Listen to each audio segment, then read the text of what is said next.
जय श्री राधे, जय श्री कृष्ण। दोस्तों, स्वागत है आपका हमारे चैनल हनुमान भक्ति भाव में। एक कथा सुनाने जा रहे हैं, लड्डू गोपाल का चमत्कार।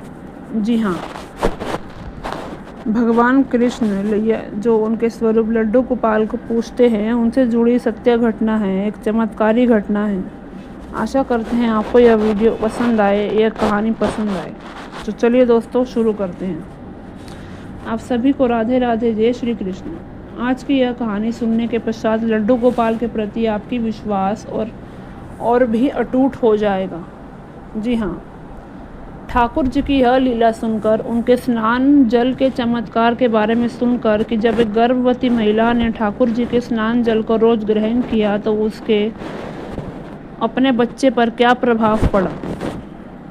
जी, उनके साथ क्या चमत्कार हुआ और किस प्रकार से ठाकुर जी ने अपने स्नान जल की लीला दिखाई, तो इस कहानी का अंत तक अवश्य सुनिए। इस कहानी को सुनने के पश्चात आपके रोंगटे खड़े हो जाएंगे, आपकी आंखों से आंसू नहीं रुकेंगे और आप अपने जीवन में कभी भी स्नान जल को नहीं फेंकने वाले। साथ ही साथ आप ठाकुर जी के स्नान जल के महत्व के बारे में भी जान पाएंगे, इसलिए कहानी को अवश्य ही सुने। आज की यह कहानी मध्य प्रदेश की रहने वाली इंदू जी की है। इंदू जी को शादी के कई सालों बाद भी संतान प्राप्ति नहीं हुई थी। फिर उन्हें किसी ने लड्डू गोपाल की सेवा के बारे में बताया कि लड्डू गोपाल की सेवा करो, उनके स्नान जल को ग्रहण करो, ठाकुर जी को जो प्रसाद का भोग लगाओगे उस प्रसाद का ग्रहण करो, फिर देखना ठाकुर जी की कृपा होगी। जो भी निसंतान महिलाएं ठाकुर जी की सेवा करती हैं, लड्डू गोपाल की सेवा करती हैं, उन्हें ठाकुर जी ही संतान सुख अवश्य प्रदान करते हैं। भले ही देरी से सही, लेकिन प्रदान करते हैं। बस करना इतना है कि अपने विश्वास को डगमगाने नहीं देना है। ठाकुर जी को ही पुत्र रूप में मानकर अपने घर पर सेवा करना शुरू कर दे। इंदू जी ने जब इस बारे में सुना तो उनकी संतान को लेकर इच्छाएं मर चुकी थी, जो कभी भी ना पूरी होने की आशंका थी। उन्हें ऐसा लगने लगा जैसे उनके जीवन में माँ बनने का सुख ही नहीं है। वह इच्छाएं एक बार फिर से उजागर हुई। उन्होंने अपने घर पर छोटे से ठाकुर जी को विराजित किया और पुत्र रूप में उनकी सेवा प्रारंभ की। जी, ठाकुर जी को, लड्डू गोपाल जी को स्थापित करने के बाद भी उनके परिवार वालों को इस बात पर बिल्कुल भी यकीन नहीं था कि जो कार्य डॉक्टर नहीं कर पाए, बड़े बड़े पूजा पाठ नहीं कर पाए, इतने सारे वैद्य हकीम नहीं कर पाए, तो इन छोटे से लड्डू गोपाल की सेवा करने से इतना बड़ा चमत्कार कैसे हो सकता है। लेकिन ठाकुर जी ने अपने भक्त की लाज रखी। लड्डू गोपाल को विराजित करने के पश्चात जब कुछ समय तक उन्होंने ठाकुर जी के भोग को ग्रहण किया, वह उन्हें जो भी भोग लगाती थी उसी भोग को प्रसाद रूप में ग्रहण करती थी। लड्डू गोपाल का जो स्नान जल होता था वह कभी भी उसे नहीं फेंकती थी, वह उसे हमेशा प्रसाद के रूप में ग्रहण करती थी। इंदू जी ने इस तरह से लड्डू गोपाल की सेवा करनी शुरू की और पूरा श्रद्धा भाव विश्वास के साथ सेवा की। इसी तरह पूरा 1 साल बीत गया। उसके बाद भी संतान की प्राप्ति नहीं हुई। अब धीरे धीरे आसपास के लोग भी मजाक बनाने लगे, ताने मारने लगे कि भला इस प्रकार से मूर्ति की सेवा करने से क्या पुत्र मिल जाएगा, संतान प्राप्त हो जाएगी। जो सारे हॉस्पिटल हैं वह कब के बंद हो जाते अगर ऐसा होने लग गया तो। लोग घर में मूर्ति स्थापित करते, सेवा करना शुरू कर देते और उन्हें संतान की प्राप्ति हो जाती। फिर तो डॉक्टर की ज़रूरत ही नहीं है, सब कुछ लड्डू गोपाल ही कर देते। अब इन सब बातों को सुनकर इंदू जी को बहुत दुख होता था, बुरा भी लगता था कि लड्डू गोपाल के बारे में कि लोग किस तरह के विचारधारा रखते हैं। भला अगर संतान प्राप्ति नहीं भी हुई तो इसका मतलब यह तो नहीं कि लड्डू गोपाल ने हमारी इच्छा पूरी नहीं की। क्या पता संतान प्राप्ति ना होने में ही मेरा कोई हित छुपा हो, क्या पता वो संतान मुझे आगे चल के कोई दुख दे। इससे अच्छा तो भगवान मुझे संतान ही देना नहीं चाहते, मेरे भाग्य में ही ना हो।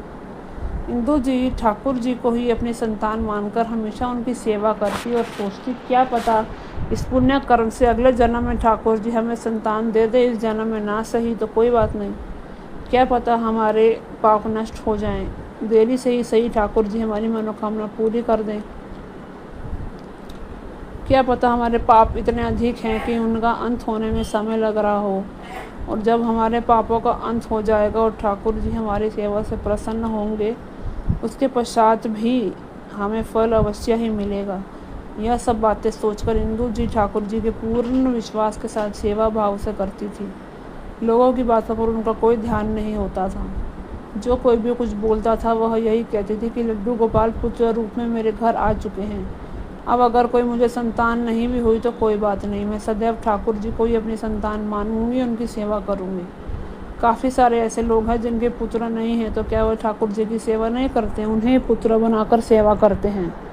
कुछ बहनें भाई बनाकर सेवा करते हैं, तो कोई कुछ पिता रूप में, कोई गुरु रूप में, तो मैं संतान रूप में करती हूँ। इस तरह से उनके अटूट विश्वास और ठाकुर जी पर श्रद्धा भक्ति भाव देखकर एक दिन ठाकुर जी प्रसन्न हो गए। उनके कष्टों का अंत हुआ। उनको ऐसा लगता था कि ठाकुर जी के स्नान जल को ग्रहण करने से उनके पाप कटने लगे। ऐसा माना जाता है जब हम ठाकुर जी के स्नान जल को ग्रहण करते हैं तो उस समय हमारे हज़ारों पाप कटते हैं। इसलिए हमेशा ठाकुर जी के स्नान जल को ग्रहण करना चाहिए। उससे हमारे पापों का अंत होता है, हमारे अंदर की बुराइयों का अंत होता है। इंदु जी को भी जल महत्व के बारे में पता चला और वह रोज़ ठाकुर जी को स्नान जल अवश्य ग्रहण करती थी। उससे उनके पापों का अंत हुआ और ठाकुर जी की कृपा हुई। उन्हें पता चला कि वह प्रेग्नेंट है। जब इस बात के बारे में घर वालों ने सुना तब उनकी खुशियों का तो ठिकाना ही ना रहा। उनके हस्बैंड बहुत ज़्यादा प्रसन्न हुए। अब इन लोगों को भी ठाकुर जी पर थोड़ा थोड़ा विश्वास होने लगा।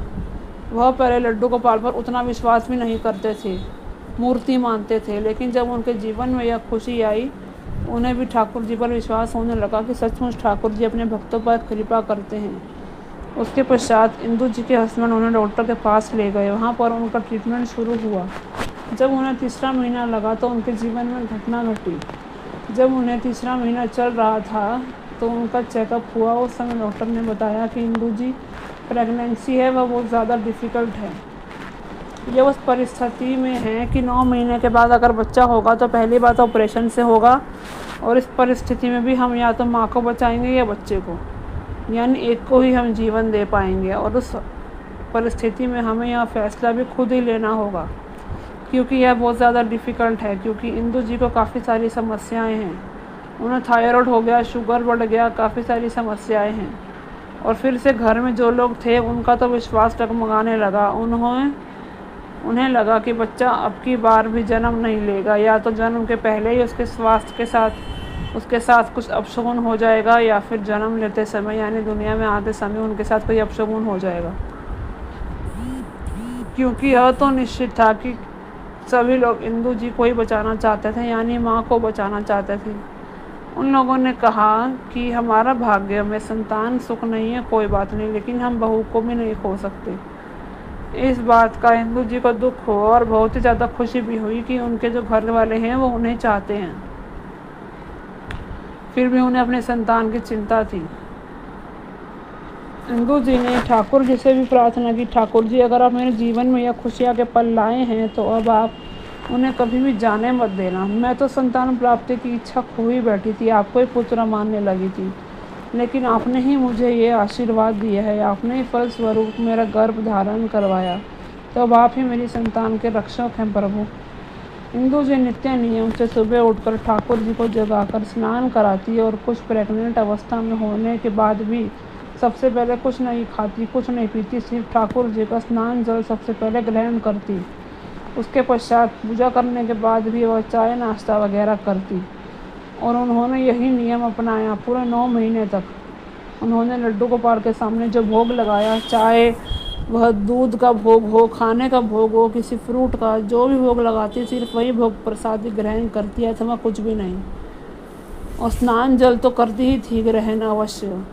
उन्हें पूरा विश्वास था कि ठाकुर जी स्नान जल में ही शक्ति है।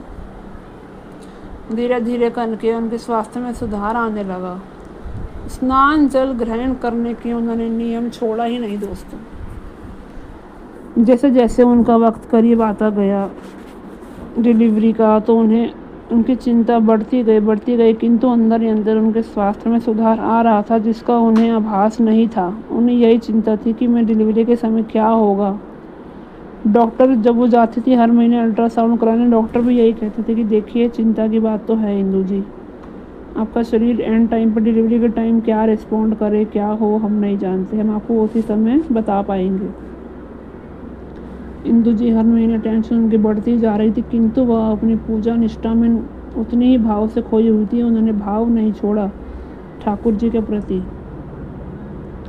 एक दिन जब डिलीवरी का समय आया, सब घर वाले डिलीवरी रूम के बाहर से सब हाथ जोड़कर विनती करने लगे, प्रभु सुन लेना प्रभु, आपका आशीर्वाद है ये, आप ही के हाथ में हमारे बच्चे की और हमारी बहू की लाज है, उनको बचाइए, उनकी रक्षा करें प्रभु, आप ही रक्षक हैं।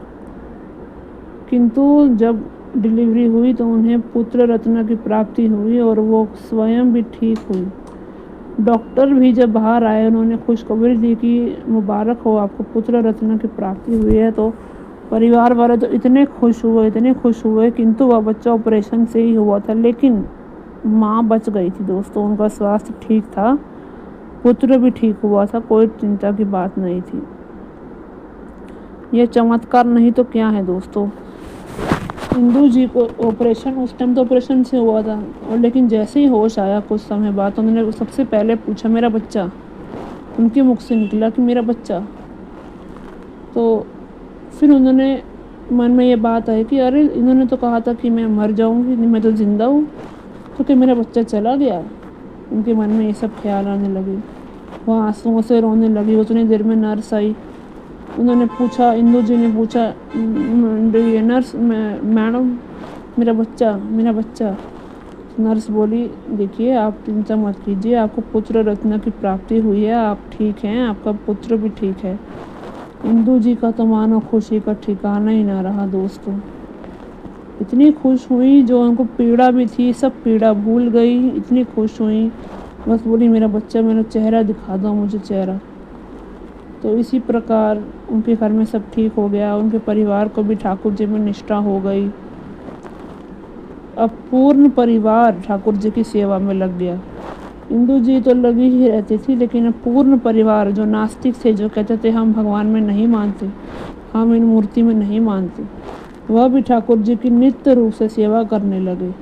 कभी वह प्रसादी लगाती, कभी वह लगाते, कभी वह, तो ऐसे सब परिवार वाले मिलकर सेवा निष्ठा भाव से करने लगे, भगवान में विश्वास करने लगे।